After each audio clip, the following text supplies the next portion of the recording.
Então, as alterações pulmonares, há uma redução da elastina, isso diminui a distensibilidade pulmonar. A gente lembra que há uma rigidez da caixa torácica, isso se deve à calcificação das cartilagens costo-external e ao aumento também do diâmetro anteroposterior do tórax, por exemplo, né, pelo pequeno fechamento das vias aéreas, que faz um aspecto aí de um pulmão senil.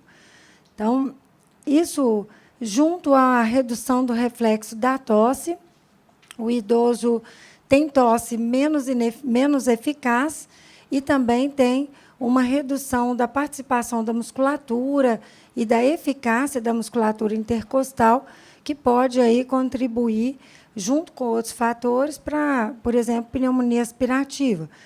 Vários fatores agravam esse processo de envelhecimento. Tabagismo, a poluição ambiental, a exposição ocupacional, doenças pulmonares, por exemplo, aí, DPOC, fibrose pulmonar, a imobilidade, que é uma condição que vai prejudicar demais esses parâmetros respiratórios, desnutrição, obesidade e os quadros aspirativos, que são muito comuns, por exemplo, nos idosos frágeis e nos idosos com demência. Já comentamos sobre o enrijecimento do gradeado costal. Aqui tem uma dificuldade também com relação ao processo de reanimação cardiorrespiratória do idoso, em que podem acontecer fraturas. E aí, se esse idoso sobreviver a uma parada e uma ressuscitação, a gente precisa avaliar essas fraturas e avaliar a necessidade de drenar pneumotórax, por exemplo. Há uma maior participação diafragmática da respiração, substituição do tecido muscular por tecido adiposo, que vai também diminuir mais ainda a eficácia, né, muscular, reduz a potência muscular e motora, há uma alteração aí da complacência e da distensibilidade pulmonar. O peso pulmonar diminui em cerca de 21%, há essa tendência geral de diminuição de peso cerebral, pancreático, hepático. Há um aumento do espaço morto, que são as áreas ventiladas e pouco perfundidas, então há uma diminuição das trocas gasosas, que há uma reserva grande, então, do ponto de vista fisiológico, não costuma dar um significado clínico. Alterações nas vias aéreas, um estreitamento de bronquíolos, aumento de ductos alveolares, achatamento de sacos alveolares, redução da superfície alveolar. Pode haver até a presença aí de um pouco de líquido alveolar, e né, esse fechamento precoce também pode ter a ver com as crepitações, que são aquele som que a gente escuta na base pulmonar, um som fino, normalmente simétrico, e que já comentamos que a gente vai ter que diferenciar se são crepitações fisiológicas do envelhecimento ou se teriam alguma conotação patológica. O que vai chamar a atenção são os outros parâmetros clínicos. Por exemplo, a presença de taquipneia sugere ser um quadro patológico, e aí a gente precisaria fazer uma propedêutica. A hipercifose torácica também piora a restrição pulmonar. O aumento aí de volume de ar nos ductos alveolares e esse fechamento precoce pode fazer com que haja um aumento do volume residual e aí o pulmão ficar mais insuflado do que o pulmão do adulto, com essa rigidez também da caixa torácica, esse aumento do diâmetro anteroposterior, dá uma falsa impressão de como se fosse um enfisema senil. Esse termo enfisema senil foi abolido, porque enfisema tem uma conotação extremamente patológica, e aí o termo semiológico para a fisiologia do envelhecimento é pulmão senil. As células mucociliares também afetam bastante, tanto em número quanto em atividade. Há uma maior dificuldade do clareamento das vias aéreas. Então, aquele idoso que tem uma tendência a microaspirações, ele tem um menor reflexo da tosse, uma tosse menos eficaz, uma menor participação da musculatura e também uma menor atividade mucociliar.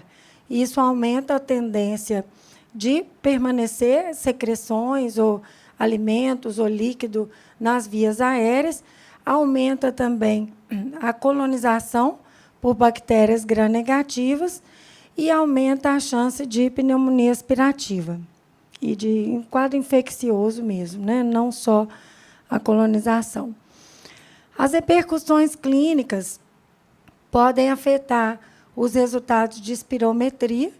Então, a análise, a interpretação de espirometria no idoso é bastante diferente do adulto. A complacência pulmonar, existem os fatores que tendem a aumentar, por exemplo, aí, o enrijecimento do tórax e a redução da força pulmonar. E isso é contrabalançado pela redução da força elástica do pulmão, dessas fibras elásticas. Há um aumento na capacidade vital forçada, que seria aquele volume total de ar aí expirado. Há uma redução do volume corrente, da troca mesmo, né, do ar que entra e sai, mas a capacidade pulmonar ela permanece estável, então não há uma repercussão clínica disso.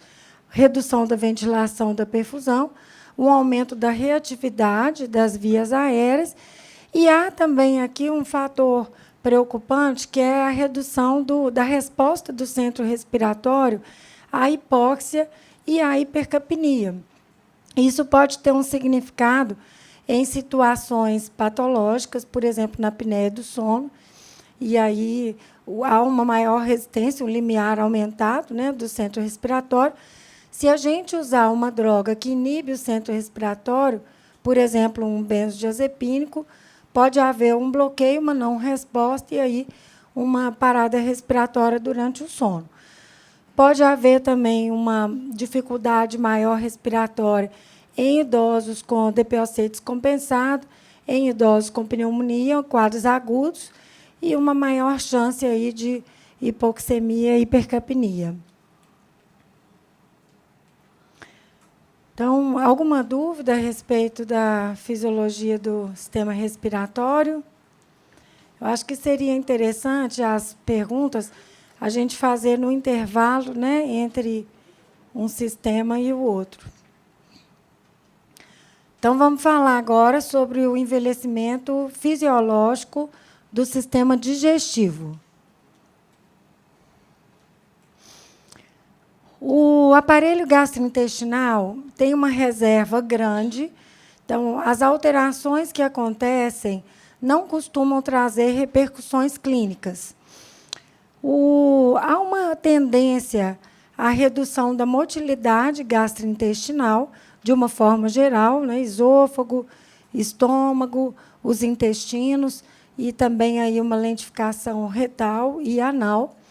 A gastroparesia pode ter um significado com relação à saciedade, o idoso ficar muito satisfeito por mais tempo com uma alimentação, e aí ele tem a necessidade de ficar muitas horas sem se alimentar de novo.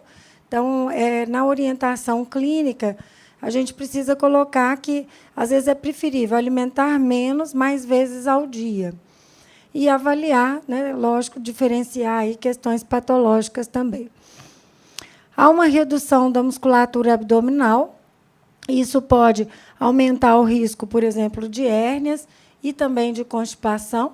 Aqui associado a hábitos de vida, a questão da ingestão hídrica, redução de reflexo de sede, diminuição de ingesta de fibras, diminuição de atividade física, pode se tornar um problema comum a constipação. Há também uma redução dos neurônios do plexo mioentérico, isso pode aumentar mais ainda a chance de constipação, e, né, são importantes as medidas clínicas. No paciente diabético, aqui mais ainda, a neuropatia diabética pode ter manifestações gastrointestinais, geniturinárias associadas. O envelhecimento da cavidade oral traz várias alterações.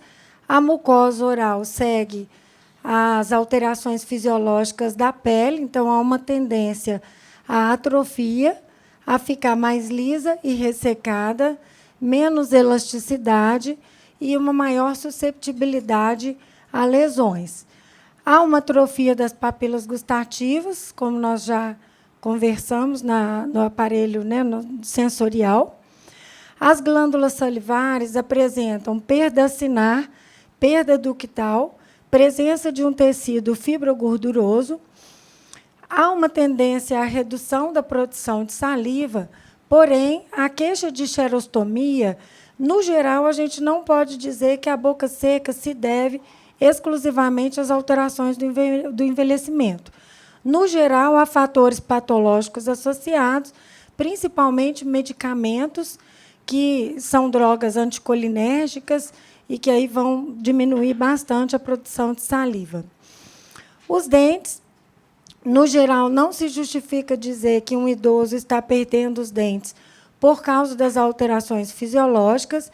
Entra aí a questão do cuidado bucal, de como esse idoso cuidou a vida toda, né, dos dentes. Existem vários fatores, então, os hábitos, a ocupação, o tipo de dieta, a oclusão dentária, a composição dos dentes, a perda de massa óssea, às vezes pode ser acentuada e trazer também comprometimentos. Existem várias alterações que são patológicas na boca, então faz parte do exame físico, a avaliação da cavidade oral, a identificação de lesões avermelhadas ou esbranquiçadas, que muitas vezes estão por baixo de próteses, a avaliação do número de dentes, dependendo da diminuição de dentes, é extremamente ineficaz a mastigação, e aí precisaria avaliar até mesmo a retirada desses dentes residuais. Muitas vezes há uma contraposição de dentes, por exemplo, tem dente superior de um lado e dente inferior do outro, eles não se encontram, isso não tem uma função mastigatória. O problema patológico também da periodontite, das infecções gengivais, da infecção, dente fraturado, restos de dentes. E os dentes podem ser a presença de bactérias patológicas e, muitas vezes, a causa da bactéria que o idoso vai aspirar e fazer a pneumonia aspirativa. A musculatura da mastigação, ela também apresenta perda de massa muscular, mas não se justifica falar que as alterações de deglutição se devem às alterações do envelhecimento. No geral, quando a deglutição não está boa, existem vários fatores associados, né? Por exemplo, aí os quadros demenciais, doença de Parkinson, que vão levar às alterações motoras, neuromotoras. A deglutição, a gente não para pensar o quanto é um processo complexo, ela exige a participação e a coordenação de múltiplas estruturas, então a boca, a faringe, o esôfago, o sistema nervoso central, 6 nervos cranianos.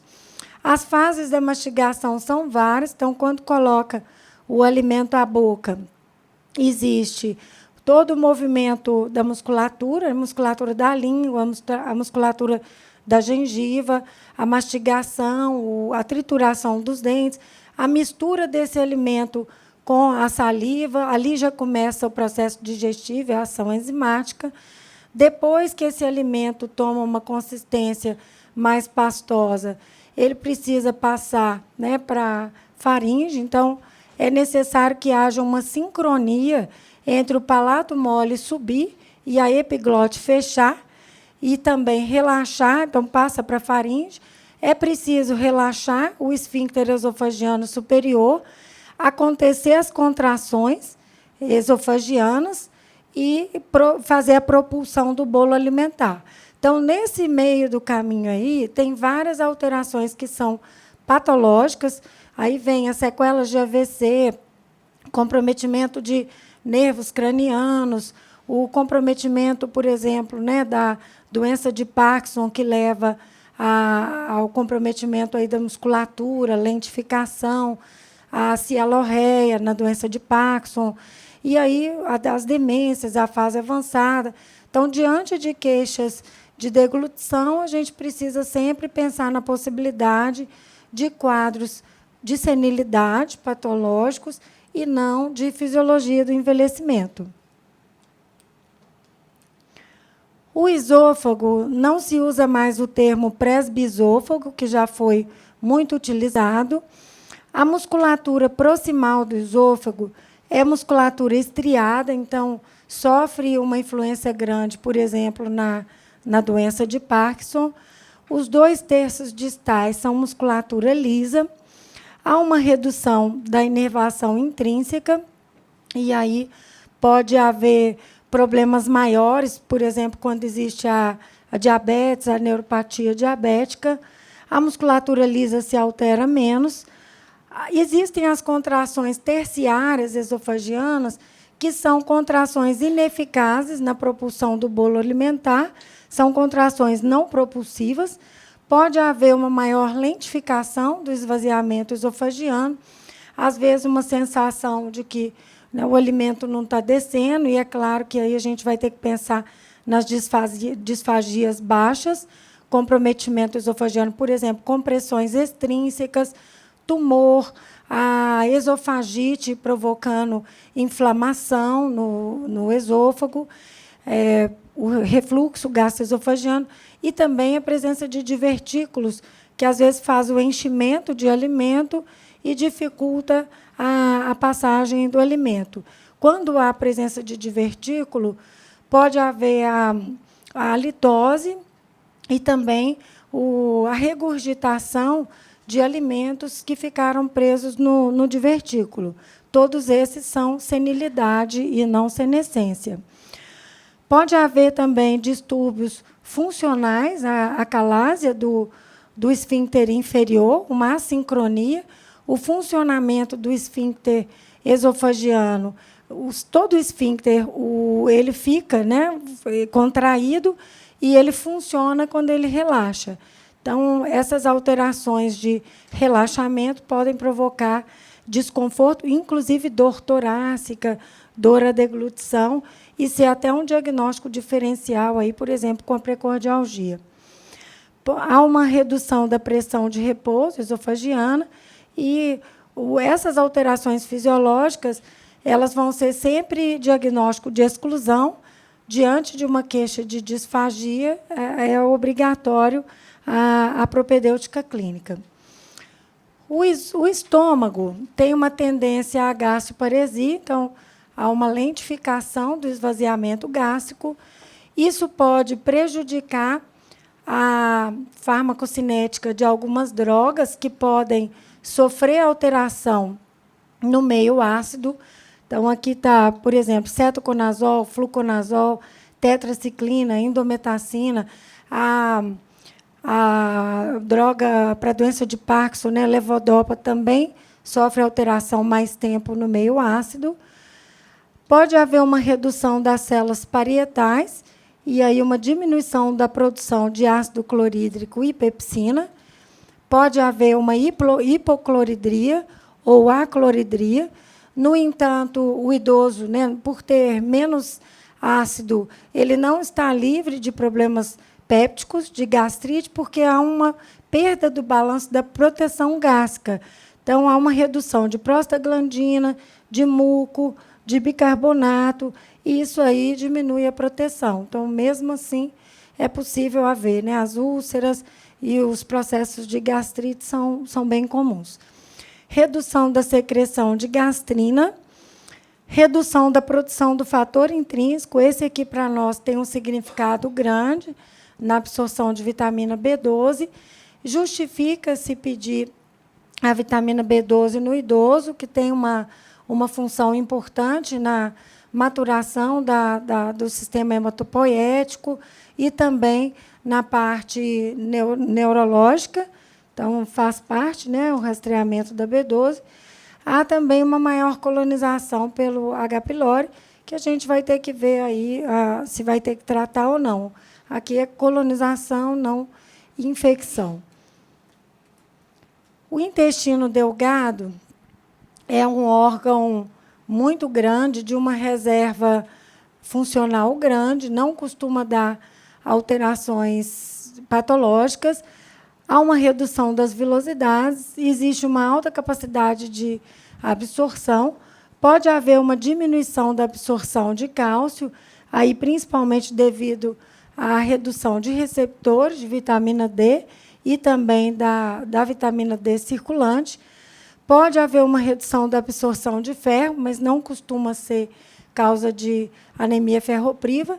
Aqui a gente vai ter que ver também os outros fatores, né? É comum idoso com baixa ingesta de alimentos ricos em ferro, ou então idosos com perda crônica ou doença crônica, e aí situações em que a gente vai ter que fazer propedêutica clínica. A presença de anemia no idoso não é justificada pelas alterações do envelhecimento. A anemia é sempre uma situação que a gente precisa fazer a propedêutica, bem comum a anemia de doença crônica, e precisa realmente ser olhada. As malformações vasculares aumentam também a ocorrência, por exemplo, a angiodisplasia, malformações arteriovenosas e ectasia vascular. Então, aqui aumenta o risco de sangramentos. É difícil identificar quando um sangramento acontece no intestino delgado, muito longo, né? Identificar o ponto de sangramento realmente é difícil.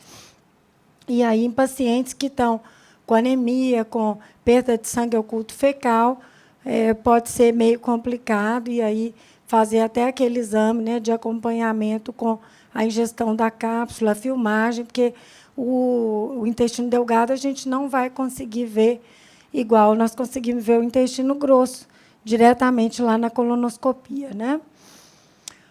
O intestino grosso, reto e ânus. Há uma tendência à atrofia da mucosa, anormalidades das glândulas mucosas, uma tendência à infiltração celular e presença também de linfócitos, como se fosse um processo inflamatório.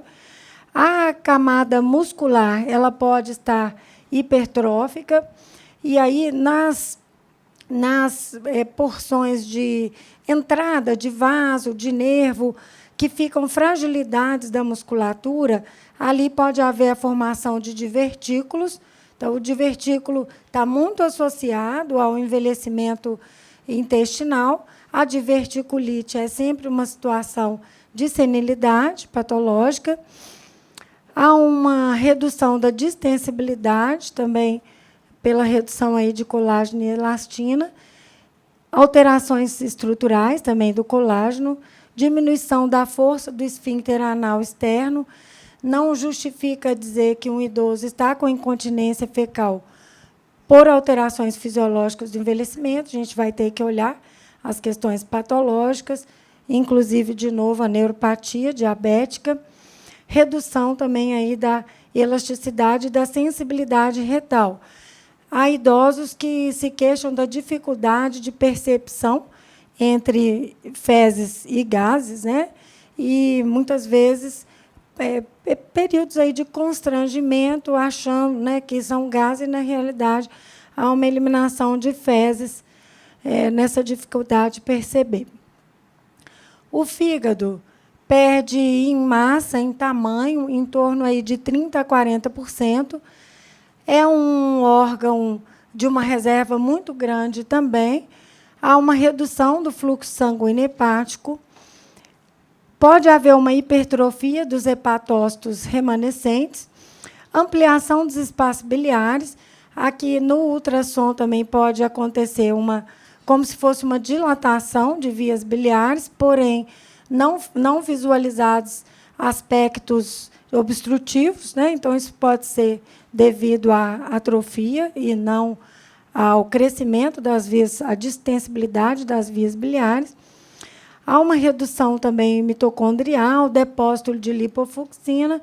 Tanto a lipofucsina quanto a amiloide são depósitos bem comuns no envelhecimento. A gente viu aí vários órgãos que apresentam o depósito. Redução da secreção de albumina, mas não justifica falar que um idoso está com albumina baixa por causa do envelhecimento.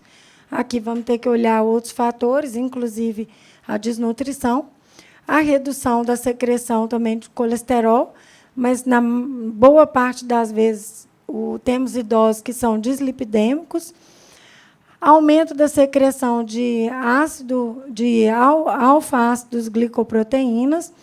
O que mais acontece em termos de repercussão clínica, do ponto de vista do envelhecimento hepático, é a metabolização de drogas. Então, existe uma redução da metabolização de fase 1, que é a oxidação hepática, e há uma menor interferência no metabolismo de fase 2, que seria a conjugação. Depois, quando a gente for discutir a iatrogenia, a farmacologia em geriatria, a gente vai especificar melhor. Há uma tendência na geriatria de se usar drogas que tenham metabolização por conjugação, porque realmente há uma maior facilidade de metabolização e de eliminação. Aqui, só para a gente entrar um pouco em detalhe, o metabolismo de fase 1 ele é feito por ação enzimática e sistema de citocromo 450. Então, seria oxidação, redução, hidrólise da medicação, e aí converte a droga em metabólitos que são mais polarizados. Não necessariamente esse metabólito vai ser inativado, você pode ter conversões a metabólitos muito ativos, por exemplo, a fluoxetina é uma droga que produz metabólito ativo e que tem uma dificuldade grande aí com relação à metabolização. Um dos motivos dela não ser uma droga interessante na geriatria, e várias outras drogas, né, que vão ter metabólitos ativos. O metabolismo de fase 2 são reações sintéticas ou de conjugação que acoplam a droga ou seus metabólitos ativos endógenos aí a ácido glicurônico, sulfúrico, acético ou aminoácido. Isso facilita a excreção na bile ou na urina.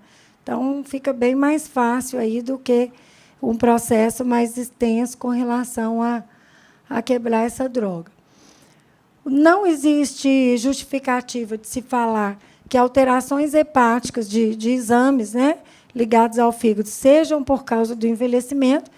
Então, de função hepática, bilirrubina, albumina, fatores de coagulação, lesão hepatocelular, transaminase, lesão canalicular, fosfatase alcalina, gama-GT.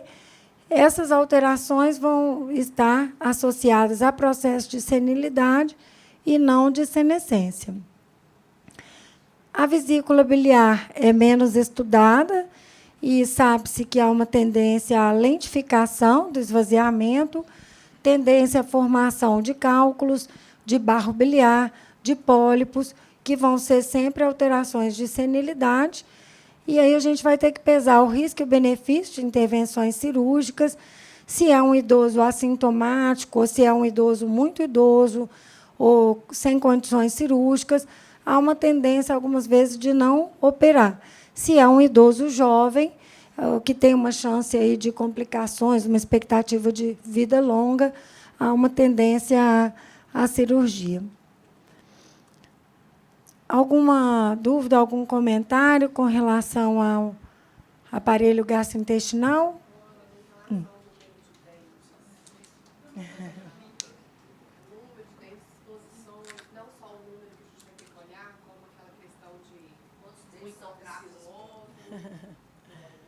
Pois é, vamos deixar o microfone de cada lado, que fica mais fácil vocês perguntarem. Olha, o ideal é que tenha pelo menos 20 dentes na boca, mas precisa ter uma associação desses dentes. Não adianta nada você ter uns dentes de um lado, outros dentes do outro. Então, precisa haver um equilíbrio entre esses dentes, né? E a gente vê idosos com cavidades bucais terríveis. E a questão da higiene de próteses e de pontes móveis também terrível. Já aconteceu, né, de eu pedir para tirar a prótese para examinar a cavidade bucal, de ter capa de alimento assim na prótese, aquela coisa nauseante, né? E aí você pergunta para a família, mas como é que você faz a higiene e tal? A família não sabe nem falar quanto que foi a última vez que limpou. Então, isso faz parte do cuidado, da higiene, e, como a gente falou, a questão até mesmo de prevenção de pneumonia aspirativa, né? A prótese pode ter ali fungos e bactérias bem patógenas mesmo. Então, vamos falar agora sobre as alterações do sistema gênito-urinário. De uma forma geral, há uma redução do tamanho e do volume dos rins, uma tendência à esclerose glomerular, então perda mesmo de estruturas funcionais, redução também tubular, alterações arteriolares, tanto pré quanto pós-glomerulares. A bexiga tem aumento de trabeculações, presença de fibrose, que diminui a capacidade, né, de expansibilidade da bexiga, redução da inervação autonômica, tendência à formação de divertículos, tendência a contrações não inibidas, que a gente vai especificar mais em cada parte. A uretra, há uma tendência à redução da celularidade, aumento da deposição de colágeno. A próstata, uma tendência à hiperplasia. A região vaginal, atrofia. E o assoalho pélvico, uma tendência a perder massa muscular, deposição de colágeno e perder também a força muscular. O assoalho pélvico tem um papel importante na questão da continência urinária, e aí pode ser trabalhada essa questão da reabilitação para ajudar o idoso, a idosa, a controlar a urina, né? Então, o envelhecimento renal no ultrassom abdominal é bem comum vir no laudo atrofia renal bilateral. A atrofia é maior na porção cortical. A perda de glomérulos ela chega a 30% a 50%, ou seja, é um idoso que está aí com 80 anos, muito idoso, ele já perdeu bastante aí da função renal somente do ponto de vista fisiológico. Então, se for contar em fisiologia, se perde 1 ml por minuto de clearance por ano a partir dos 40 anos de idade. Então, os 40, de novo, aí como um marco no envelhecimento físico. E vamos supor que uma pessoa tivesse 90 ml por minuto de clearance, aos 80, pode ser que, fisiologicamente, ela já tenha 40. Somando-se a isso, vêm as alterações patológicas, a hipertensão, a nefrotoxicidade, o uso de anti-inflamatório, a diabetes, as injúrias renais ao longo da vida, às vezes períodos de desidratação, uso de medicamentos, né? Então, o resultado final pode ser um idoso com uma nefropatia já grave. O ideal é que a gente faça uma avaliação sempre da função renal do idoso antes de prescrever medicamento, porque aqui também vai ter uma influência grande com relação à eliminação das drogas. Então, já falamos aqui das alterações, né? Esclerose de vaso, fibrose, deposição de gordura, redução de túbulos, espessamento aureolar. Isso vai resultar na redução da filtração glomerular, redução da excreção e da reabsorção, redução de renina, angiotensina, aldosterona, que a gente vai detalhar mais na parte endócrina, vamos falar um pouquinho de controle hidroeletrolítico, uma tendência à acidose tubular renal, com um aumento do risco de acidose metabólica e uma chance aí de prejuízo ao equilíbrio hidroeletrolítico, por exemplo, com a redução da absorção de sódio. Essa questão pode ser bem potencializada por drogas, por exemplo, diuréticos tiazídicos, né, que vão aumentar a expoliação de sódio, e também drogas que vão afetar a secreção aí inapropriada de hormônio antidiurético, por exemplo, os antidepressivos, a maioria deles, e pode resultar mesmo em hiponatremia, né? A função renal, a gente precisa lembrar que a creatinina não é uma forma boa de se medir a função renal do idoso, porque a creatinina ela é derivada muscular. Se a gente tem uma redução da massa muscular, você pode ter uma diminuição da produção de creatinina e aí a creatinina sérica ficar mais baixa e não representar a função renal desse idoso. Então, o ideal, existem várias fórmulas para cálculo do clearance de creatinina, fórmulas mais complexas que agregam albumina, potássio, né, fórmulas que são usadas em nível de terapia intensiva. Na prática clínica, uma forma muito simples da gente calcular é essa fórmula, né, de Cockcroft-Gault. Então, é 140 menos a idade, vezes o peso, dividido por 72 vezes a creatinina. Quando for mulher, a gente vai usar 80% desse valor. Então, vezes 0,8, porque tem aí uma redução de superfície corporal com relação ao homem, né? Massa muscular e tal. Então, os clearance abaixo de 30, a gente vai precisar ter precaução aí com vários medicamentos. Por exemplo, não vamos poder usar bisfosfonatos, não poderemos usar anticoagulantes novos, né? Tem várias restrições. E a questão do cálculo de antibiótico, por exemplo, pode mudar, a dose dos psicotrópicos. Então, aqui, função hepática e função renal vai ter tudo a ver com a prescrição clínica. E seguir aquela tendência, né, de 1/3 a metade da dose do adulto para a prescrição, por exemplo, de psicotrópicos. Obviamente, a gente pode chegar também a doses plenas, por exemplo, em casos de depressão grave, depressão refratária, mas a gente precisa ter bastante cuidado com a chance de iatrogenias. Então, as repercussões clínicas da redução de taxa de filtração glomerular, mais susceptível a quadros de insuficiência renal aguda, é um idoso que tem um limiar baixo renal, qualquer insulto renal, uma droga nefrotóxica. Quantas vezes a gente pega aí idosos que, para tratar a dor, tomam um anti-inflamatório, e aí tem crise hipertensiva, fazem uma situação aí de insuficiência renal aguda.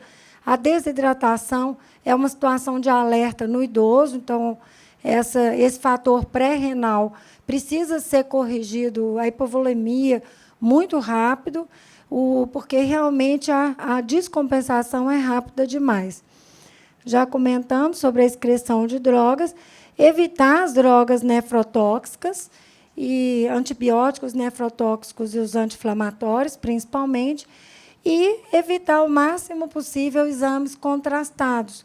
Quando eles forem essenciais, a gente precisa orientar muito bem o idoso, a família, preferencialmente fazer esse exame, se for possível, até em nível hospitalar, para garantir uma hidratação adequada e um acompanhamento adequado, porque o risco aqui de uma complicação, não só por exame contrastado, mas, por exemplo, um preparo de colonoscopia, pode ser trágico, né, as consequências renais. As alterações de bexiga, de próstata e de uretra, há uma tendência à deposição de colágeno, uma redução da distensibilidade e da complacência. Então, a bexiga é uma musculatura, há perda muscular, menos, né, no músculo liso do que no músculo estriado, mas há uma tendência à infiltração lipídica. A bexiga ela perde muito da sua capacidade de elasticidade, então ela vai ter uma distensibilidade menor, e aí é comum a gente ver que o idoso consegue segurar um menor volume de urina e precisa urinar mais vezes, mais frequente. Há também a presença de contrações não inibidas do detrusor, que, de repente, a bexiga contrai, e aí esse idoso precisa ter um assoalho pélvico, treinar o controle esfincteriano para poder conseguir conter a urina. Quando há a incontinência urinária de urgência, no geral, se deve a outros fatores também, por exemplo, a questão funcional, a mobilidade, a dificuldade de chegar no banheiro, a doença de Parkinson, um quadro demencial. Então, no geral, não é somente devido às alterações do envelhecimento, mas eles são fatores que favorecem a incontinência urinária. Pode haver também um aumento do volume residual dentro dessa capacidade aí de contração também, né, diminuída, mas o volume residual fisiológico é considerado até 50 ml. Formas fáceis aí da gente medir, por exemplo, o ultrassom pélvico, você pede, né, a medida de volume residual pós-miccional. Se der acima de 50, tem uma correlação patológica. No homem, a principal causa é a hiperplasia de próstata, que vai fazer a retenção urinária. Então, a hiperplasia benigna é uma situação realmente bem comum e que vai ter que avaliar aí a questão do tratamento. Está muito ligado ao envelhecimento, mas, com frequência, traz aspectos de senilidade, de patologia, os sintomas prostáticos, né, a dificuldade urinal, levantar muito à noite, o aumento do volume residual. A atrofia uretral é um problema mais feminino, ligada ao climatério. Essa atrofia pode ficar tão importante ao ponto da idosa ter dor para urinar, e aí faz exame de urina, faz urocultura, não aparece nada. Há uma atrofia importante, às vezes com a queixa também de prurido, de ressecamento da região genital. Pode até acontecer fissuras de tanto ressecamento que acontece. Existem os lubrificantes genitais, que podem ajudar bastante. Quando essa atrofia for significativa, é possível se usar o hormônio local, mesmo que não seja intravaginal, na mulher muito idosa, na mulher frágil, aplicar o hormônio na região periuretral. Isso pode ajudar na atrofia e na melhora dos sintomas. Então, os aspectos aqui clínicos: o maior risco de infecções urinárias, tanto pelo aumento do volume residual, quanto pela atrofia uretral na mulher. Se tiver fatores de senilidade, aqui o pior deles seria a diabetes. A chance de ter colonização urinária é muito grande, e aí a bacteriúria assintomática é uma situação que, na grande maioria das vezes, não requer tratamento, né? E muitas vezes a gente vê pedidos de urocultura, tentativa de esterilizar essa urina, que muitas vezes não vai ser possível. O risco de incontinência associado aí a várias doenças. Já falamos aqui do risco do aumento da próstata, que, num primeiro momento, a próstata vai agir como uma barreira.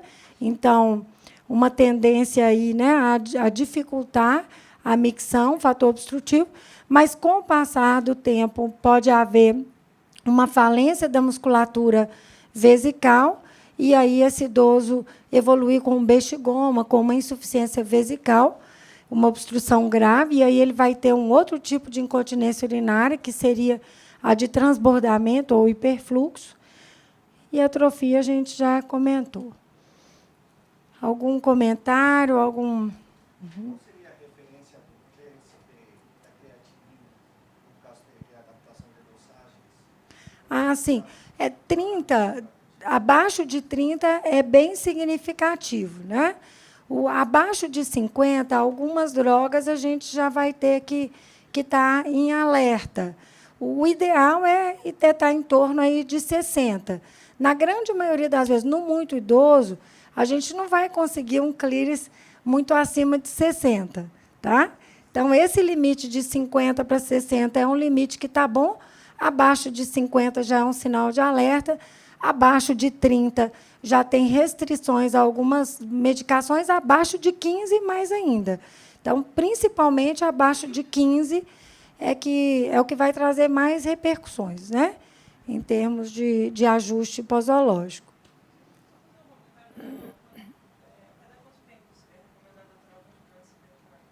Recomendado?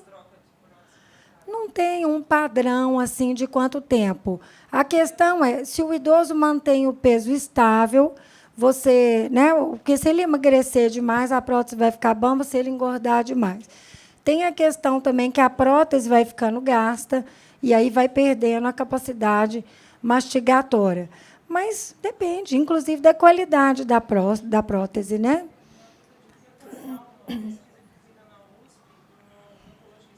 Uhum. Sim. Ela viu correlação com o aumento de 30% de infecções urinárias e pulmonares com prótese acima de 5 anos. Então, na verdade, ela sugeriu que se recomendasse a troca total das próteses a cada 5 anos. E, na minha prática clínica, como eu tenho feito isso, tenho visto também uma diminuição das infecções pulmonares e recidivantes. Sim. Eu não tenho como...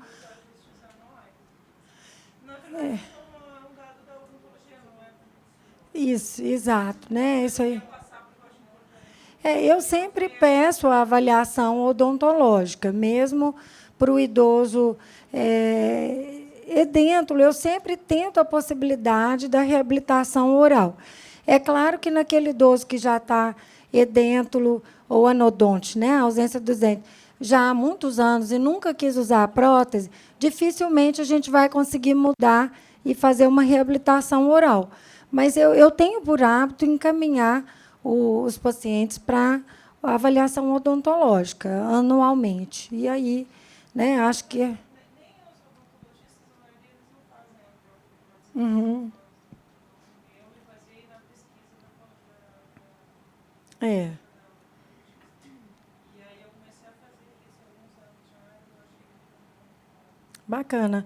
Tem uma dificuldade aí social, que é a questão do idoso poder trocar, né? Quanto é uma luta conseguir a prótese, nem todos têm essa condição, e eles queixam também com relação à adaptação da prótese nova. Às vezes eles voltam a usar a prótese antiga porque ela estava melhor. Então, acho que tem que ver aí se está bem, funcionalmente bem, não está caindo, não está bamba. Eu não acho que seria muito essa questão temporal, não, sabe? Acho que vai muito do aspecto da prótese, se é uma prótese que está com fungo ou não, se está bem cuidado ou não, né? A questão de colocar também, da higiene dessa prótese, de colocar ela à noite, né? Numa solução para fazer a esterilização. Eu acho que tem vários cuidados que seriam importantes, mas...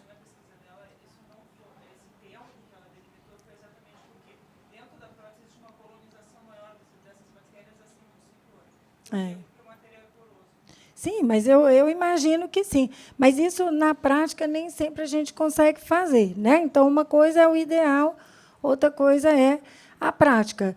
Mas acho que a gente vai precisar realmente escutar, principalmente odontogeriatria, né? E precisamos de trabalhos como esse, que me parece um trabalho fantástico, sobre odontogeriatria, para, inclusive, triar e fazer as recomendações, né? Achei fantástico esse trabalho, inclusive gostaria de ler. Eu não tenho referência que eu teria que ver. Sim, eu acho excelente, muito bom. A questão da colonização de trato urinário, quando você vai considerar que uma colonização é uma infecção? Porque, às vezes, A bacteriúria assintomática, você tem a presença da... A urocultura vai dar sempre positiva, mas não há sintomas clínicos. Então, o paciente está estável clinicamente. Se ele desenvolve quadro de delírio, piorar a confusão mental, vamos supor que é um idoso demente e que já piora a confusão, a gente tem que sempre pensar que a bacteriúria virou uma infecção urinária, né?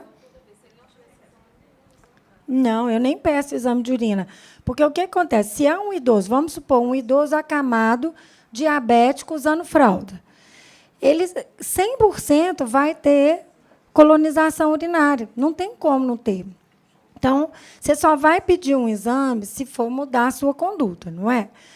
E, muitas vezes, passa sonda num exame para poder colher. 100% vai dar, não tem jeito. E aí, eu só vou pedir se tiver clínica. A clínica pode ser o delírio, a perda funcional, a redução do apetite, qualquer sintoma que fuja do habitual daquele idoso, eu vou avaliar a infecção urinária. Isso, o surgimento de uma incontinência ou a piora de um padrão de incontinência. Exatamente.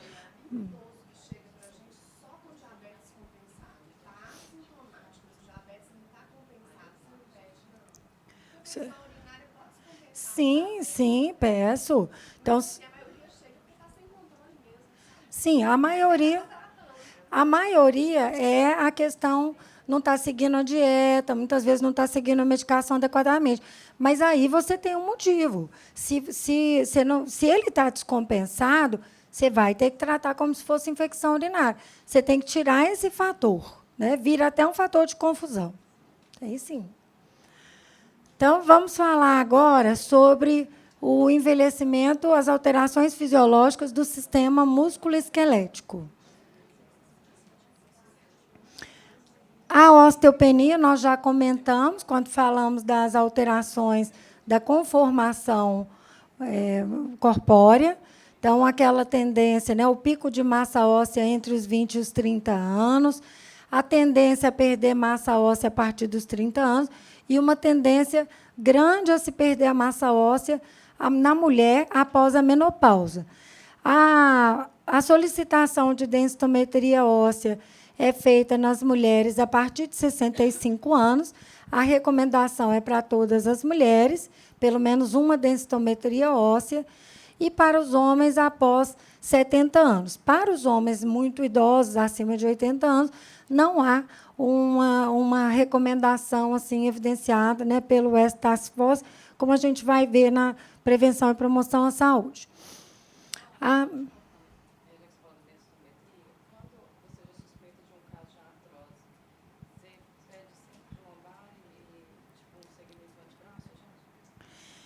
O ideal, o padrão é a coluna lombar e o colo de fêmur, né? Se é um idoso que tem já sabidamente um problema, é interessante você pedir um terceiro sítio, sim. O antebraço pode, mais o antebraço.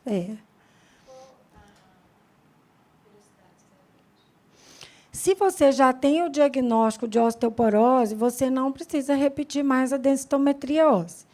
Uma vez diagnosticado, está indicado o tratamento, e mesmo o tratamento da osteoporose, ele é para melhorar a microarquitetura óssea. Ele não vai necessariamente mudar a densitometria óssea. Tá? Então, você não tem necessidade de ficar pedindo todo ano.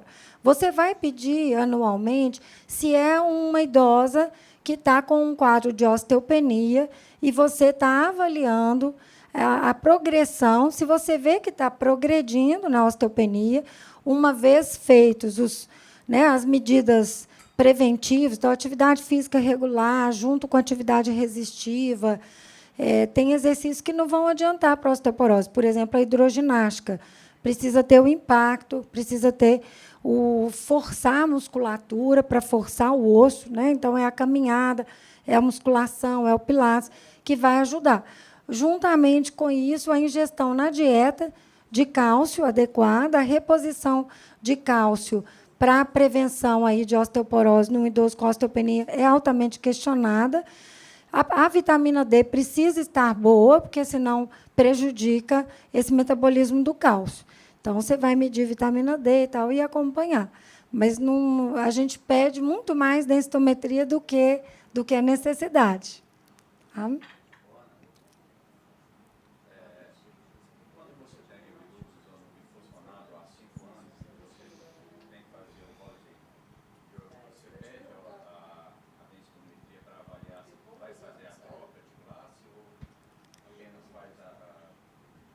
Sim, às vezes eu peço. O que mais vai determinar se vai continuar com bisfosfonato ou não. Primeiro, o risco de fratura desse idoso. Se é um idoso caidor, se é um idoso que tem um nível de fraques alto, né, 20% de risco lá pelo frax, 20% de risco de fratura por ano, a indicação é nem ter férias de bisfosfonato. E aí, na troca de medicação, no caso, você teria que pensar no denosumab, naqueles idosos que pioraram o clearance renal. Então, o mais importante vai ser se acompanhar a função renal desse idoso. Se o clearance ficar abaixo de 30, você não vai poder continuar com o bisfosfonato. E aí tem a dificuldade com relação ao denosumab, que é uma droga cara, né? Em torno aí de R$ 800 a cada 6 meses a aplicação.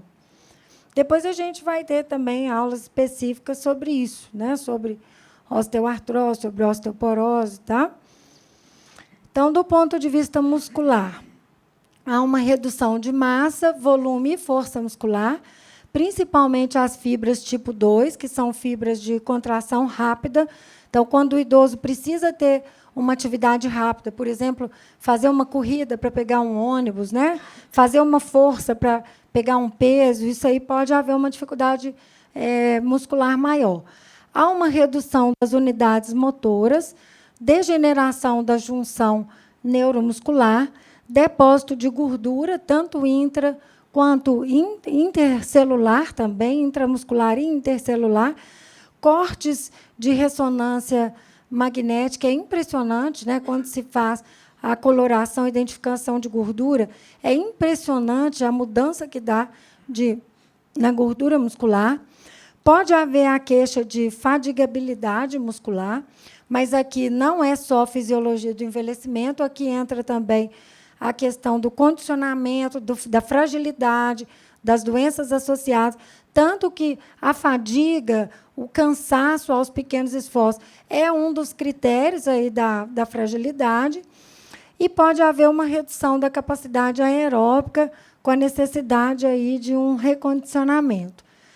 As articulações têm várias alterações, a gente não pode dizer que a osteoartrite é um fator fisiológico do envelhecimento, é uma doença, mas, sem dúvida, existem alterações fisiológicas que favorecem a osteoartrite. Então, um menor poder aí de agregação de proteoglicanos, perda de condrócitos, que não tem a capacidade regenerativa, né, da mesma forma que os neurônios, perda de colágeno.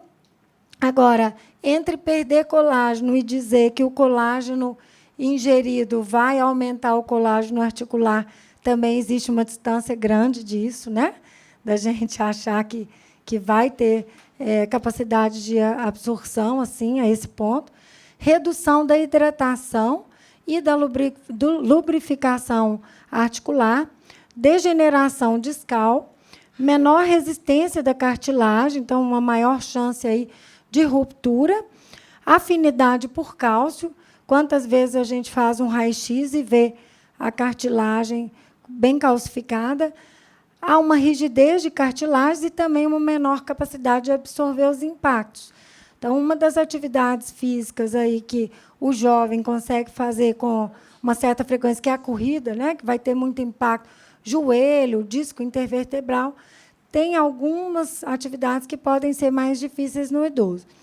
Do ponto de vista neural, essa ligação neuromuscular, pode haver uma redução também da velocidade de condução, degenerações axonais, desmielinização segmentar, mas não ao ponto de provocar dores neuropáticas, né? Aqui, quando há a presença da dor, quando há a presença da atrofia muscular decorrente de causas neurogênicas, isso aí está ligado a questões patológicas, né? A neuropatia, uma compressão de túnel do carpo com atrofia de musculatura da mão, mas não com uma correlação fisiológica. Então, essas alterações elas vão ser sempre multifatoriais, alterações desse sistema músculo-esquelético. Então, fisiologia, a gente vai ter que fazer uma diferenciação aí do que é a perda de massa muscular fisiológica versus uma sarcopenia e um processo de fragilização. Então, de novo, aí o critério principal vai ser a funcionalidade. Se é um idoso, vamos supor, uma idosa magra, então ela teve uma perda de massa muscular no processo de envelhecimento, mas é uma idosa que está super ativa, rápida, esperta, não diminuiu, não lentificou a marcha, não tem cansaço, fadiga aos esforços, continua fazendo as mesmas atividades que fazia antes, na casa, em tudo.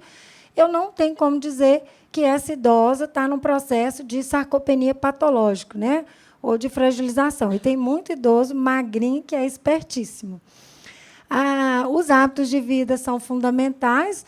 Já comentamos a questão da alimentação balanceada, o quanto é fundamental manter a ingesta proteica ao longo de toda a vida, e essa necessidade até de se pensar numa ingesta proteica maior no idoso, em torno aí de 1,2 a 1,5, né, gramas por quilo por dia, porque há uma tendência, se o idoso está sarcopênico e vai começar uma atividade de reabilitação, eu preciso dar a ele o substrato proteico para que ele possa ganhar massa muscular, senão não vai ter a formação. Os processos de senilidade, a fragilidade, a sarcopenia, doenças consumptivas, por exemplo, o DPOC, a cardiopatia, o câncer, né, outras doenças, diabetes, neuropatias, osteoartrose, fratura, sequela de AVC, obesidade. A obesidade sarcopênica é uma situação que também vai trazer uma perda funcional grande. Essa redução da capacidade aeróbica, ela pode não acontecer se é um idoso que mantenha um nível de atividade física regular. A gente vê idosos que permanecem atletas a vida toda, idosos nadadores, idosos corredores, idosos que fazem maratona. Quantas vezes a gente vê isso na mídia, né? Mesmo muito idosos. Os exercícios aeróbicos atuam em funções metabólicas e musculares, então eles vão ajudar na sensibilidade à insulina, que é um grande problema na fisiologia do envelhecimento, a resistência insulínica, e vai ajudar também na biogênese mitocondrial, que a mitocôndria, há uma diminuição mitocondrial muscular que pode ter a ver com essa redução da capacidade aeróbia. Os exercícios resistidos vão atuar na força e na massa muscular e vão atuar na massa óssea também. E aí tem a ver com as proteínas estruturais, com a formação mesmo de músculo. A redução da atividade física, a gente sabe que está ligada aí à síndrome metabólica, obesidade, hipertensão, dislipidemia, vários fatores de risco para o idoso. Comentários sobre aparelho locomotor. Sobre a densitometria óssea em mulher, 65 anos estaria muito tardio? 65 anos, que é a recomendação. Ou antes, se tiver fatores de risco. Por exemplo, história familiar, tabagismo grave, né? Mulher que teve menopausa precoce, tá? Ingestão de algumas medicações que, por exemplo, mulher que usa corticoide, algumas doenças, por exemplo, artrite reumatoide, o lúpus, que requerem tratamento e drogas que fazem redução de massa óssea.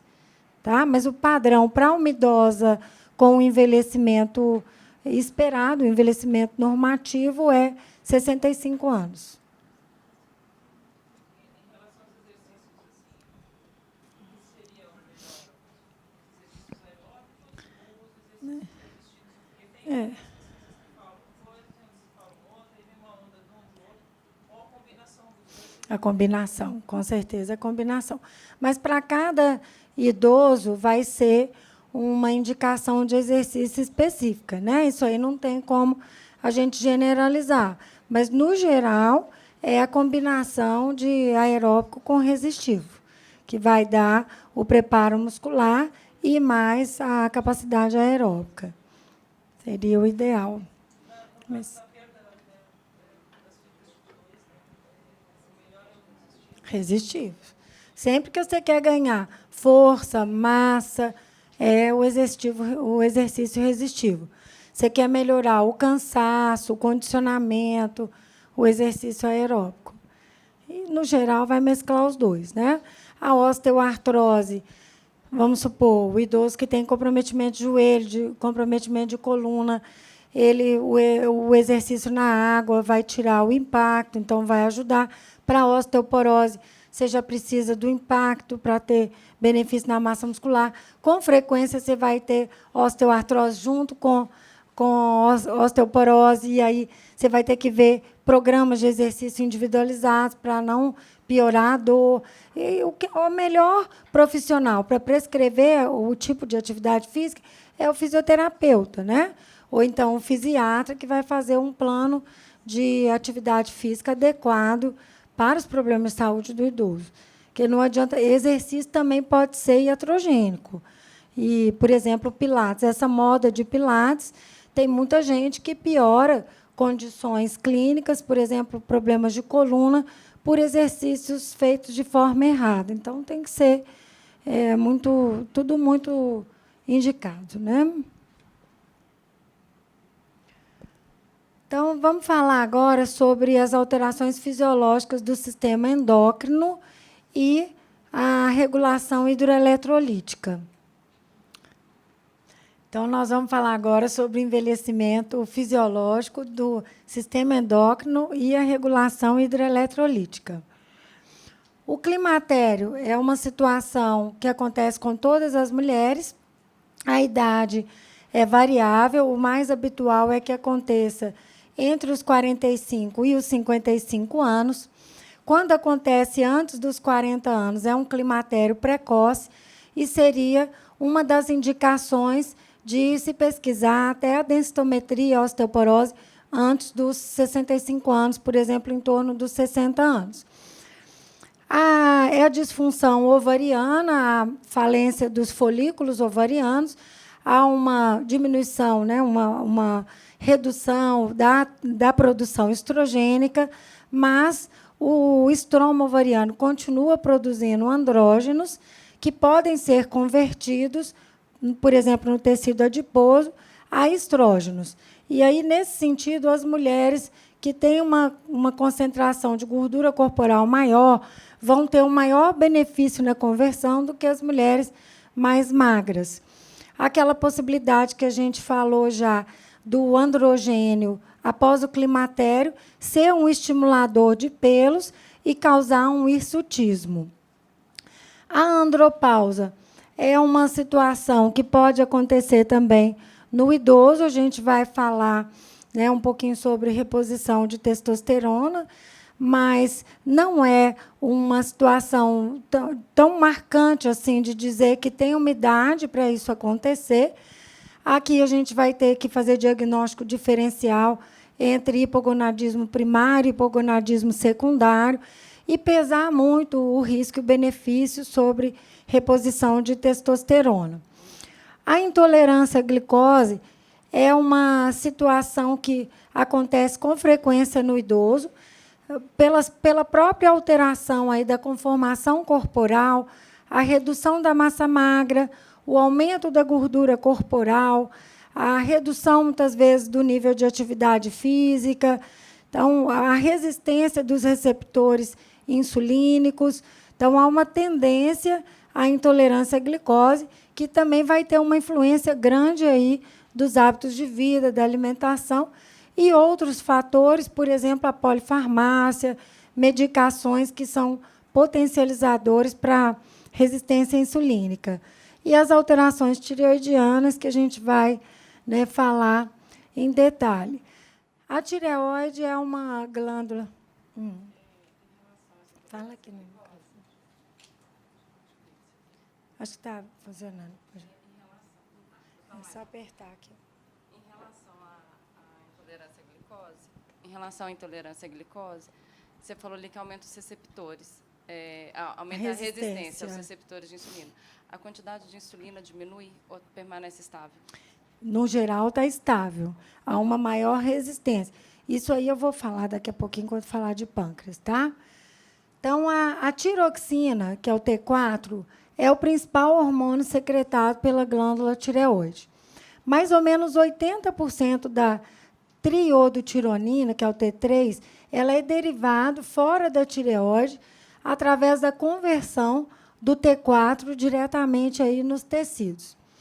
Os hormônios tireoidianos, eles costumam circular ligados à proteína plasmática e somente uma porcentagem pequena, que é em torno aí de 0,02 do T4, que é a porção que vai estar livre, que é o T4 livre que a gente mede, é que vai estar, né, atuando aí clinicamente. Tá? O hormônio livre que é o hormônio biologicamente ativo. Para triagem, a necessidade é pedir o TSH, não tem essa necessidade de pedir TSH e T4 livre para todos os idosos. Se a gente for olhar que a porcentagem de alteração tireoidiana no idoso entre hipertireoidismo ou hipotireoidismo subclínico ou clínico, ela varia aí de 2% até 12%, 15% no máximo. Então, se eu pedir TSH e T4 livre para todo mundo, eu vou estar pedindo, a cada 100, pelo menos 85 exames de T4 desnecessários, tá? E sobrecarregando aí o sistema de saúde e tal. Então, a triagem é TSH. Se vier alterado, a gente vai prosseguir na propedêutica, né? Então, se vier um TSH aumentado, nós vamos pedir o T4 livre, nós vamos pedir o anti-TPO, que seria um marcador aí de autoanticorpo para a tireoidite Hashimoto, que é a principal causa de hipotireoidismo no idoso. E se vier um TSH suprimido, a gente vai pedir também o T4 livre, podemos até pedir aí o T3 também. E, no geral, no hipertireoidismo, a gente vai pedir um ultrassom tireoidiano, porque a principal causa de hipertireoidismo no idoso é o bócio multinodular. Então, tem as formas, né, corretas de avaliar. Nem todo nódulo tireoidiano vai ter indicação de biópsia. A biópsia é, no geral, para um nódulo acima de 1 centímetro. As alterações morfológicas da tireoide são muitas. Então, existe uma atrofia glandular, um aumento da nodularidade, tá? Que é a nodularidade, uma tendência à formação de nódulos coloides, que não são os nódulos sólidos, né? Que a gente teria até que fazer propedêutica mais avançada. Aumenta a fibrose interfolicular, reduz o tamanho dos folículos, degeneração de células epiteliais e infiltrado linfocítico. Mesmo no idoso que não tem tireoidite, pode acontecer esse infiltrado linfocítico. As alterações funcionais. Pode haver uma redução da captação de iodo, uma redução da distribuição da T4, da tiroxina, redução da liberação também de T4, mas a meia-vida há um aumento, né, aí da meia-vida, redução da produção de T4 e de T3, porém a reserva costuma ser preservada. Um particular aí é a questão do eutireoidiano doente. Então, quando o idoso está numa situação aguda, pode acontecer uma verdadeira bagunça na tireoide. Então, você ter, por exemplo, um TSH suprimido com um T4, né, baixo, um TSH alto com um T4 alto. Então, está uma completa bagunça. Aí não tem indicação de tratar o eutireoidiano doente, isso não muda o prognóstico da doença. É preferível esperar esse idoso equilibrado do ponto de vista metabólico, do ponto de vista clínico, e depois fazer a propedêutica tireoidiana dele. O TRH e o TSH não costumam alterar. Existe uma maior tendência à produção de autoanticorpos, aqui incluindo o anti-TPO, e aumenta a chance de tireoidite Hashimoto. Aumenta aí, né, a tireoidite e os quadros também subclínicos. As paratireoides, a produção de paratormônio de calcitonina, ela parece não alterar de uma forma marcante no processo de envelhecimento. A calcemia costuma ser mantida, pode haver uma redução, né, aí a questão da reabsorção óssea, a gente pode ter um problema com relação à vitamina D. E se tiver, né, não tem uma indicação assim no geral da gente ficar pedindo o paratormônio como um rastreamento geral. A gente vai pedir se tiver a clínica ou se tiver alguma alteração, por exemplo, um idoso com alteração renal, um idoso que está com hipercalcemia ou com hipocalcemia, mas não para todos os idosos, né, de rastrear paratormônio. O pâncreas tem uma tendência a diminuir o peso, há uma dilatação relativa também do ducto principal. Na realidade, é porque atrofiou o órgão, né? Então, aquele falso aumento ductal. Há uma tendência à proliferação de epitélio ductal, pode haver a formação de cistos. Esses cistos pancreáticos seriam cistos pequenos. Há uma tendência à formação de cisto em geral, cisto renal, cisto pancreático, cisto hepático. Esses cistos não têm uma caracterização patológica, mas se o cisto crescer ou se tiver septado, aí a gente muda de figura completamente, né, e precisa ser melhor avaliado. Há uma tendência à fibrose e lipotrofia focal, redução de secreção de lipase, tripsina, bicarbonato, mas não costuma haver um prejuízo clínico, né, como fator digestório, e a reserva realmente é elevada, então não costuma dar correlação clínica. A questão da insulina é um caso à parte. Então, tem livros em que há até momentos de discrepância, tá? Por exemplo, um dos livros que foram usados para essa revisão tem um momento em que fala que há uma redução da secreção de insulina, mas isso não é o que é falado na maioria dos livros. Então, no geral, os níveis séricos de insulina, eles tendem a se manter ou até mesmo a aumentar, mas a sensibilidade à insulina diminui. E aí pode resultar em testes de tolerância alterados, juntamente com os outros fatores que a gente já falou, né? A obesidade, a redução de atividade física, alimentação e tal. Então, não é um fator isolado. Pode haver uma redução da degradação e da eliminação da insulina, aí entra a questão hepática, a questão renal, principalmente renal, redução do número de receptores de insulina e também uma maior resistência insulínica, redução da velocidade de liberação. E esse mecanismo aí neuropancreático, ele é complexo, as alterações envolvem muito mais fatores, né, a não ser só insulina e receptor. Tem muita coisa aí envolvida que vai dar um resultado final lá da glicemia, da glicohemoglobina, por exemplo. Alguns fatores que estão associados aí à intolerância à glicose.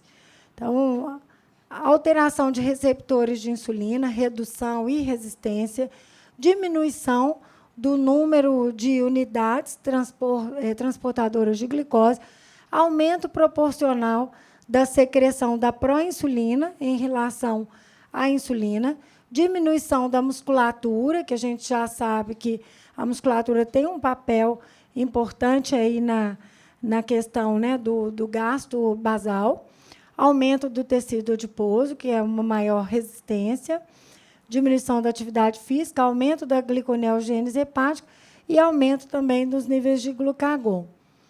Alguns fatores também relacionados, né? Alteração dos receptores.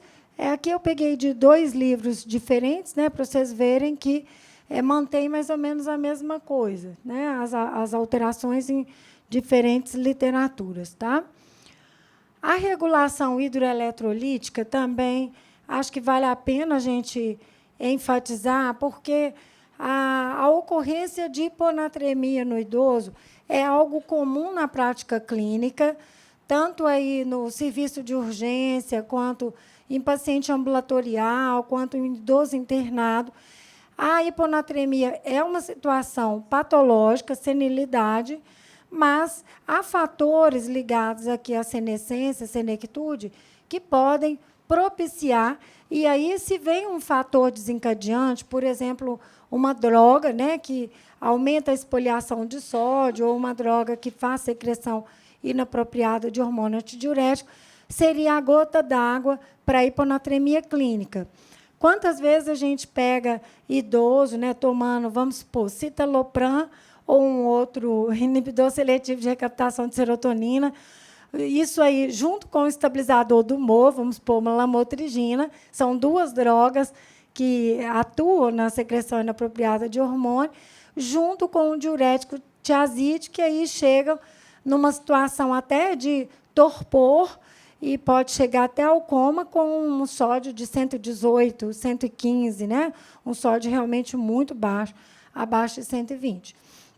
O hormônio antidiurético, há uma tendência ao aumento dos níveis séricos basais, aumenta a liberação após a estimulação de osmorreceptores, há uma redução após a estimulação dos baroreceptores, redução da responsividade renal. Olha lá a questão de receber o hormônio. Então, a recepção, né, essa questão dos receptores, costuma estar alterado de uma forma geral, aumenta o risco de desidratação. E aí, se vem uma droga que inibe o hormônio antidiurético, eu vou inibir o processo de reabsorção aí de sódio, né, e também de água, e bagunçar tudo, né? A aldosterona pode ter um hipoaldosteronismo, reduz os níveis basais, reduz a liberação após uma depressão de sódio e após as mudanças posturais. Então, há uma dificuldade dessa resposta rápida, né, abaixo do sódio, de estimular a aldosterona, aumenta o risco também de hipotensão postural nesse mecanismo de manter o líquido. E o hormônio natriurético atrial aumenta os níveis basais, aumenta a liberação após a estimulação e pode também, né, ser um fator de risco aí a mais para a hiponatremia. Então, são vários fatores fisiológicos que, junto com os outros, podem desencadear. Algum comentário, alguma dúvida sobre o sistema endócrino?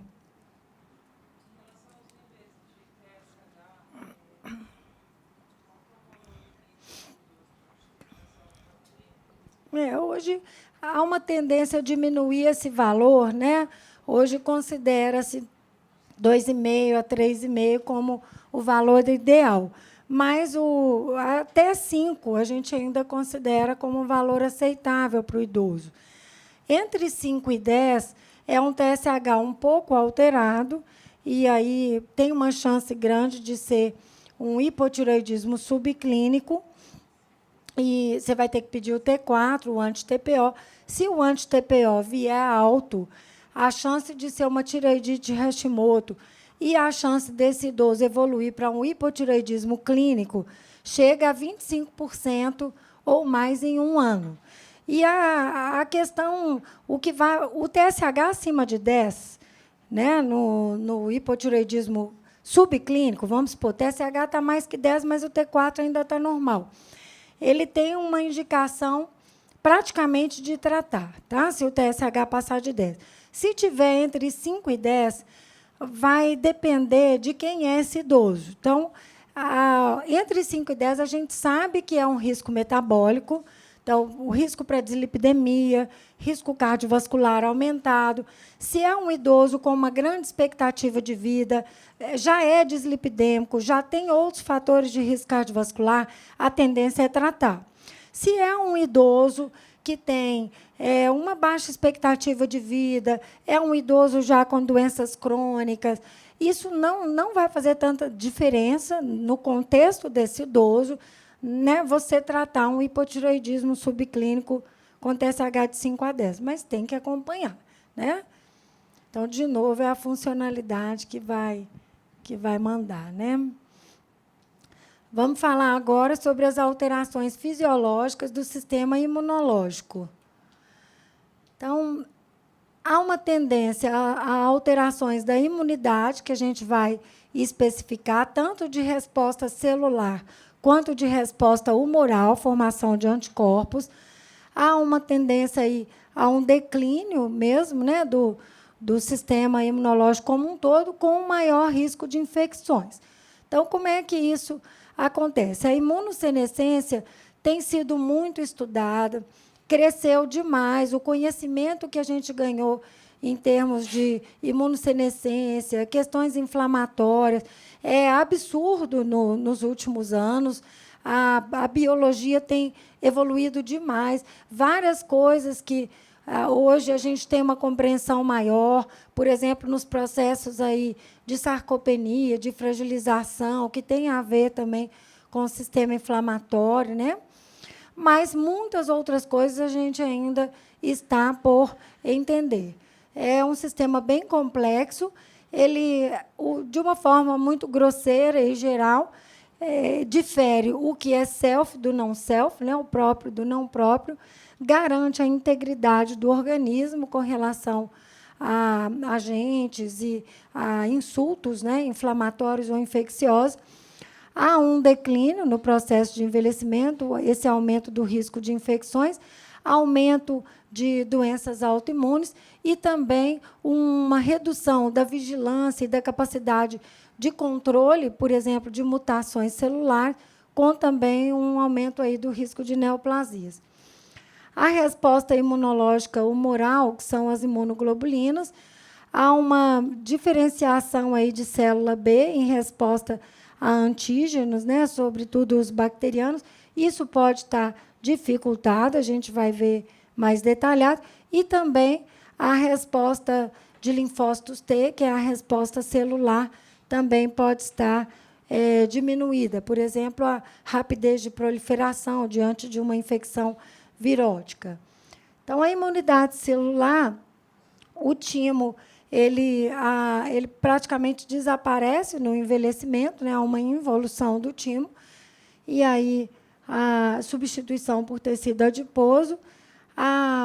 As células T, né, elas vão realizar, os linfócitos T, uma resposta celular, então, uma atuação, aí, por exemplo, na resposta a antígenos a vírus.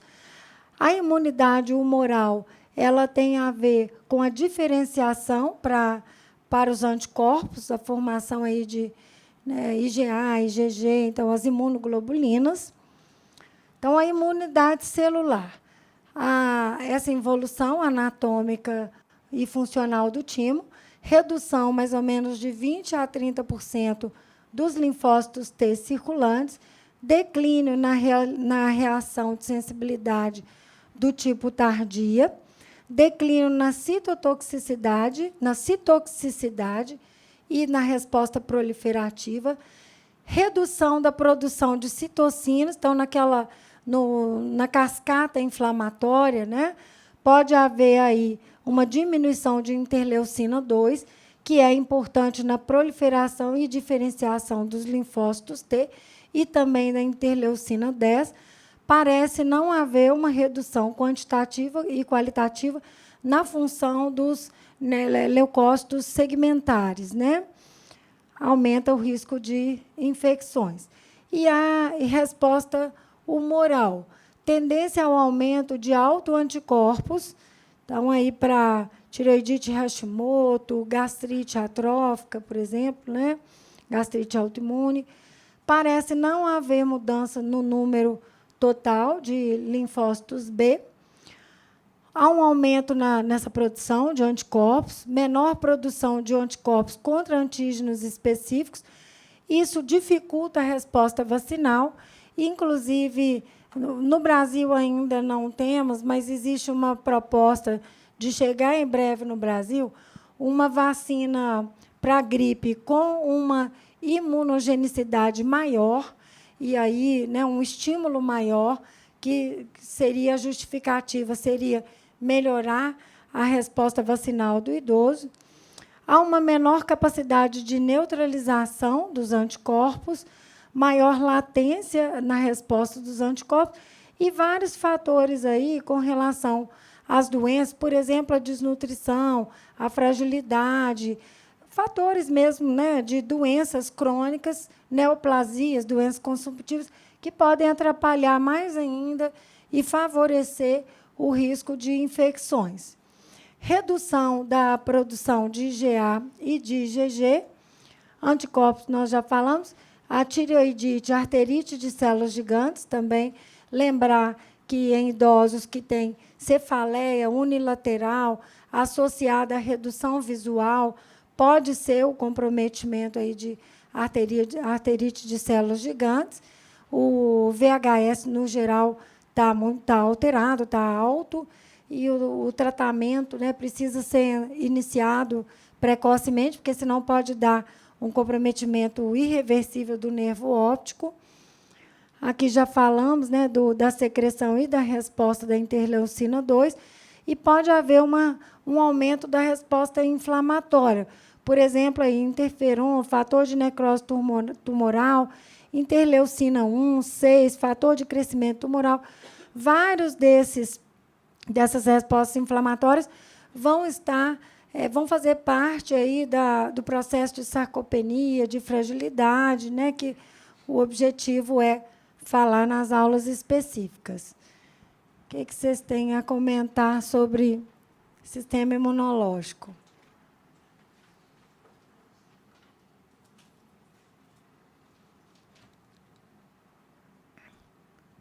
As alterações. Em relação, por exemplo, às infecções viróticas, herpes, caso. Nós vamos falar na próxima aula de prevenção e promoção à saúde. Aí eu vou colocar as vacinas. O senhor está falando sobre a doença em si ou sobre a vacina? Sobre a vacina. Sobre a vacina. Nós vamos falar, tá? Então, as alterações do sistema hematopoético, no geral, não se justifica falar que uma anemia se deve a uma alteração do envelhecimento. Então, há uma tendência à redução de hemoglobina, de hematócrito, do número total de hemácias, da resposta eritropoética à administração de eritropoetina. Aqui pode ter a ver também com aquela questão renal que a gente falou, mas realmente não há, né? Se tem uma anemia, eu vou ter que fazer uma propedêutica, pesquisar. Então, embora o número de plaquetas não se altere com o envelhecimento, o fibrinogênio, os fatores 5, 7, 8 e 9, o cininogênio de alto peso molecular e a pré-calicreína aumentam. Assim, os fragmentos de degradação da fibrina, que é o dímero D, fazendo com que se considere o envelhecimento como um estado pró-coagulante. Então, há uma tendência maior a problemas de coagulação. No geral, a gente não vai ver alterações de hemograma, assim, patológicos, né? Há situações que a gente vê na geriatria. Então, anemia, muitas vezes se perde até a capacidade da gente ver, por exemplo, microcítica, hipocrômica, muitas vezes é normocítica, normocrômica, e é uma anemia com vários fatores. Não é só de doença crônica. Você tem componente ferroprivo, muitas vezes junto com deficiência de B12 e de ácido fólico, e aquilo, né, aparece como normo, e nem sempre com a característica semiológica que a gente sabe, né? Anemia macrocítica, ácido fólico, B12, anemia microcítica, deficiência de ferro, anemia normocítica, normocrômica, insuficiência renal, câncer, doenças consumptivas. Há uma tendência maior a essa mistura e sempre mesmo patológico, não é fisiologia do envelhecimento. A anemia, junto com a perda de peso, é um sinal de alerta para se pensar em doenças, em neoplasia, em depressão, né, em má alimentação. São vários os fatores que a gente vai ter que diferenciar pela avaliação geriátrica ampla.